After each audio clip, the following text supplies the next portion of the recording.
l'URCI croit en une coalition de l'opposition dans toute sa composante pour bouter définitivement et par la voie des urnes le RHDP et M. Ouattara hors du pouvoir au soir de la présidentielle de 2025. Le RHDP et M. Ouattara ont lamentablement échoué. Ayons le courage d'affirmer que la situation de notre pays est critique. Désiré Kwame Nagessant, président du parti politique L'Union pour le rayonnement de la Côte d'Ivoire, URCI, a animé la première édition de sa tribune de communication baptisée « Les échos de l'URCI ». Au cours de ce rendez-vous à Cocody, le vendredi 2 août 2024, devant les médias, le président du parti a lancé un appel à une union pressante de l'opposition, en vue d'une mobilisation contre le pouvoir Ouattara à la présidentielle de 2025. Dans cette dynamique, Désiré Kwame a notamment demandé une amnistie pour tous les leaders politiques déchus de leurs droits civiques. Il a aussi plaidé pour la révision du code électoral, la suppression du parrainage et de la caution, ainsi que le plafonnement du budget de campagne. Il a également recommandé la révision de la loi sur la commission électorale indépendante et la mise à jour de la liste électorale. Enfin, il a critiqué la gestion du pouvoir Ouattara, dénonçant l'augmentation du coût de la vie qui a entraîné la paupérisation des populations. Tout comme, le président de l'URCI a appelé les populations à garder espoir et à croire en son parti politique, soulignant qu'il propose des solutions pour atténuer leurs souffrances. Tels sont, entre autres, les temps forts de cette tribune animée devant un parterre de ses militants. Mesdames et messieurs les membres de la direction de l'URCI, chers confrères de la presse, journalistes, femmes et hommes des médias, mesdames et messieurs qui nous suivez depuis les différents canaux de communication, merci pour votre présence à cet instant inaugural, à ce premier numéro de Les Échos de l'URCI, qui témoigne de l'intérêt que vous portez à cette jeune tribune qui fait son apparition dans le paysage sociopolitique ivoirien et qui sera distillé le premier vendredi de chaque mois à partir de 11 h. Le présent numéro, le tout premier de Les Échos de l'URCI, traitera des sujets suivants: les conditions pour des élections inclusives, transparentes et apaisées en 2025, les enjeux d'une alliance politique face au pouvoir actuel, le bilan de gestion économique du pouvoir Ouattara et les conditions de vie des Ivoiriens, les conditions pour les élections sans violence en 2025 est notre premier point donc. Pour y parvenir, l'URCI propose au gouvernement ce qui suit: la révision du code électoral, prenant en compte la suppression du parrainage, la suppression de la caution, le plafonnement du budget de campagne, l'enrôlement permanent des populations sur la liste électorale et l'institution de nouveaux critères d'enrôlement, la révision de la loi sur la CEI, la révision du découpage électoral, conformément à la proportion démographique, la refonte de la liste électorale et l'élaboration d'une nouvelle liste électorale, la révision annuelle de la liste électorale, le renforcement de la liberté et l'indépendance des médias d'État en les encourageant à adopter une couverture équilibrée et responsable des événements électoraux, la formation obligatoire des agents électoraux sur les procédures et les règles électorales et campagnes de sensibilisation du public sur l'importance du vote, les mécanismes et de participation électorale et la non-violence. La mise en place d'un système d'alerte précoce proactif et réactif pour prévenir et résoudre rapidement et efficacement les conflits potentiels autour des élections. La redéfinition du rôle des forces de l'ordre et des autorités préfectorales dans le processus électoral. La mise en place d'un système de vote électronique sécurisé et transparent pour réduire les risques de fraude et améliorer la rapidité du dépouillement. La proclamation des résultats sur place avec des vidéos des résultats et leur affichage. Pour un observatoire électoral indépendant, la CEI doit impliquer toutes les organisations de la société civile satisfaisant les critères pour la sensibilisation des populations et la supervision des élections.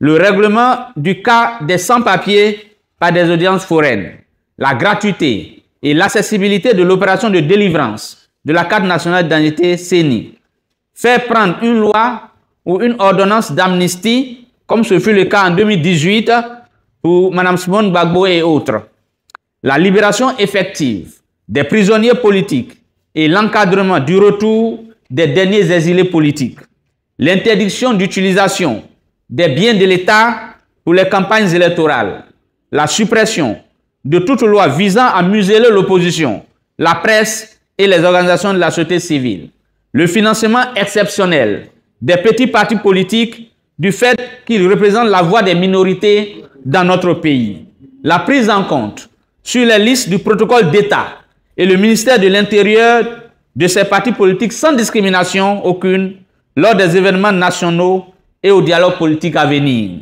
le renforcement de l'implication des jeunes dans le processus électoral et la possibilité de candidater désormais à 18 ans à tous les postes électifs, présidentiels, législatifs, sénatoriaux, régionaux et municipaux.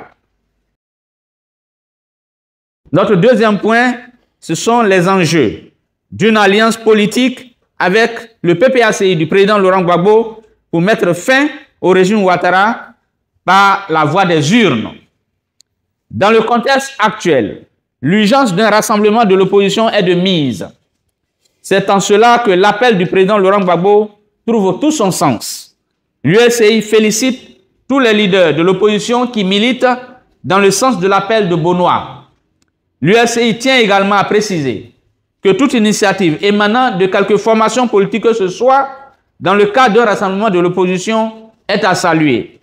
En d'autres termes, l'USCI croit en une coalition de l'opposition dans toute sa composante pour bouter définitivement et par la voie des urnes le RHDP et M. Ouattara hors du pouvoir au soir de la présidentielle de 2025. Nous pensons qu'au-delà de certaines considérations qui risquent de nous desservir, les uns et les autres gagneraient à se donner la main afin que nous n'allions pas en rang dispersé à la conquête du pouvoir d'État. Il faut éviter de se faire harakiri. Nous ne devons pas tirer à U et à Dia. Autrement, nous allons ruiner les espoirs de tous d'aboutir à une vaste coalition de l'opposition à même de déboulonner et d'éjecter M. Ouattara du fauteuil présidentiel par la voie démocratique. Au regard de ce qui précède, l'USCI appelle à l'unité des leaders de l'opposition pour une victoire écrasante en 2025. Le troisième point, le bilan de la gestion opaque du clan Ouattara et son impact sur les conditions de vie des Ivoiriens. Pour nous, USCI, le bilan du président Ouattara est insuffisant, même s'il faut reconnaître qu'au plan des infrastructures, quelques efforts sont fournis, mais au plan social, c'est un fiasco total. En témoigne la vie chère qui fait vivoter les Ivoiriens et ne leur permet donc pas de vivre aisément. Vous constatez avec nous l'augmentation drastique du coût de l'électricité, sans compter les coupures intempestives qui créent d'énormes préjudices aux ménages et aux entreprises. On assiste ainsi à un retour du délestage et pourtant, le gouvernement a annoncé la construction d'infrastructures énergétiques pour rationner la fourniture d'électricité. Alors, question, comment comprendre que nous produisons de l'électricité et que le gouvernement décide d'en vendre si cher aux Ivoiriens? Si tel est qu'on continue de vendre du courant au Bénin, au Mali et au Burkina, pour ne citer que ces pays-là. Idem pour les inaltérables pénuries d'eau, c'est à croire que ce gouvernement ignore que l'eau est source de vie. C'est inadmissible. Vous convenez avec nous que la gouvernance du pouvoir d'État consiste à alléger la souffrance du peuple et non de faire souffrir les Ivoiriens. Vous voudrez bien comprendre qu'à ce niveau, le RHDP et M. Ouattara ont lamentablement échoué. Comment expliquer cette prolifération de péages? Outre les péages traditionnels d'Atingué et de Sengrobo, il nous a imposé un péage à Thiébissou et à Guébonois, sans oublier qu'un autre péage est en construction entre Katiola et Korogo, avec 2 autres encore en construction entre Abidjan et Gagnoa. Et ce n'est pas tout. Il y en a 2 autres entre Abidjan et Akupé. Sans compter qu'à Abidjan, en plus du péage du 3e pont, un péage a aussi été institué sur le 4e pont. Et il y a le péage sur l'autoroute de Bassam. Comme vous le constatez, il y a au total 13, dont 10 fonctionnels et 3 en construction. Tout porte donc à croire qu'on rentre dans une ère de péage. Houphouët-Boigny n'a-t-il pas affirmé que l'homme qui a faim n'est pas un homme libre? À cela s'ajoutent les affres du chômage à outrance, celui des jeunes et des moins jeunes dont on ne parle pas du tout, ainsi que des restrictions des libertés individuelles et collectives dans notre pays, ce qui est extrêmement grave dans un État qui se veut démocratique comme le nôtre, c'est-à-dire dans un État de droit. Au titre des divers, ayons le courage d'affirmer que la situation de notre pays est critique et la cerise sur le gâteau, ce sont nos hôpitaux qui sont devenus des mouroirs. L'URSI déplore l'échec des 60 000 logements sociaux promis par le gouvernement qui revient aujourd'hui nous parler de 25 000 logements. On se demande ce qui n'a pas marché et ce, sans oublier la chute drastique du prix des matières premières, donnant du fil à retordre à nos parents paysans. Nous ne saurions omettre les nombreux sujets qui fâchent, en l'occurrence la suppression de l'attestation villageoise, prérogative des chefs traditionnels détenteurs du droit coutumier pour l'adoption unilatérale par le gouvernement RHDP de l'attestation de droit d'usage coutumier ADU que ces derniers recusent. Faut-il laisser pour compte les innombrables casses et démolitions sous prétexte de nous apporter le développement?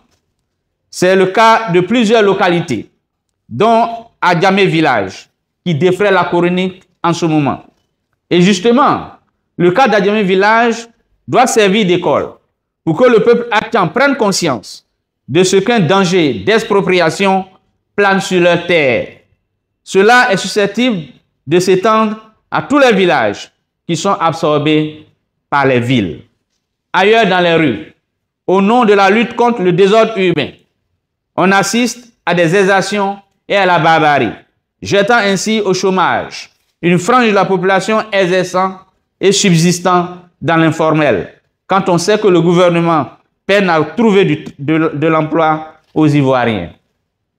Comment croire à cette soudaine ambition du pouvoir RHDP, après 14 années de gestion, un endettement massif et des promesses électorales non tenues, de faire de notre capitale une référence?